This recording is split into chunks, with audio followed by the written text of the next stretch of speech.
OK. Aujourd'hui, je vous parle de la coiffe des rotateurs. Pourquoi qu'on appelle la portion coiffe des rotateurs? On en entend beaucoup parler pour les problèmes d'épaule. J'ai longtemps pensé que c'était en lien avec la rotation de l'épaule. Mais non, c'est pas ça à 100%. Quoique la majorité des muscles, il y a 4 muscles. Donc les 4 muscles sont le sous-épineux. On parle de sous-épineux parce que l'omoplate, elle a une épine derrière. Au-dessus, il y a un muscle. C'est le sous-épineux. Ce muscle-là, il part du dessus de l'omoplate. Il vient s'attacher au niveau de l'épaule en avant sur la grosse tubérosité.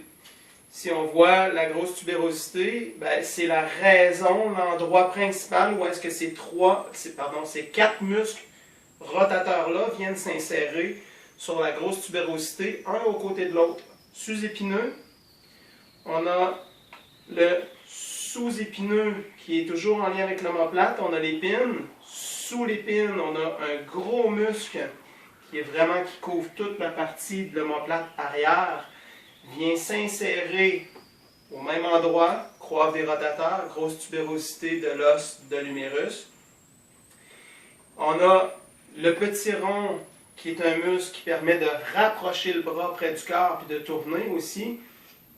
Il part de l'omoplate sur le côté. Si je viens, il part d'ici. Il fait le tour, il vient en avant, encore sur la grosse tubérosité. Et on a un autre muscle très puissant, lui ici, qui permet de garder le bras près du corps, mais en tournant vers l'avant, vers l'intérieur.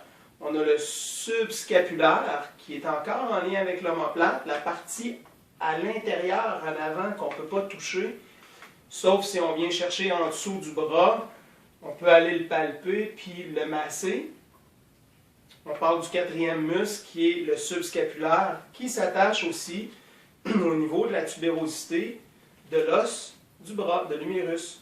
Donc, 4 muscles très puissants qui viennent s'insérer au même endroit.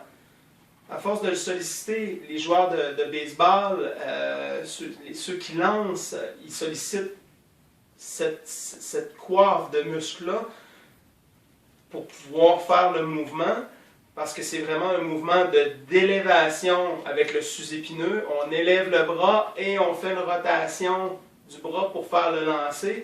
Les muscles principalement sollicités vont être ces 4 muscles-là.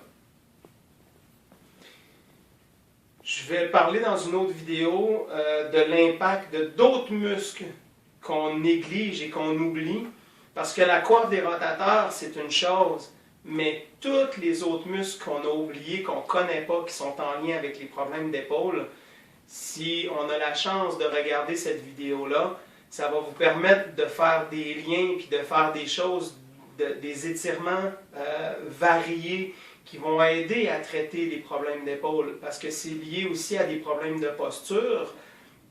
Puis les sports, c'est une chose, mais il y a la posture qui enroule les épaules, qui vont faire des tensions à cause des types d'entraînement qu'on va faire.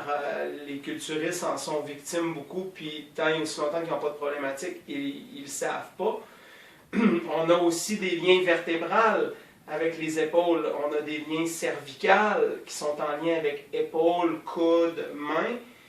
Pas juste les vertèbres, mais s'il y a des tensions musculaires, qu'est-ce qui se passe? C'est qu'il y a des tensions qui créent un effet d'étau sur l'ossature. En relâchant la musculature puis les tendons, on va avoir un effet de relâchement au niveau des tensions qui causent des douleurs. Mais pour ma prochaine vidéo, je vais plus vous parler de d'autres muscles qui sont vraiment à découvrir pour traiter les problèmes d'épaule.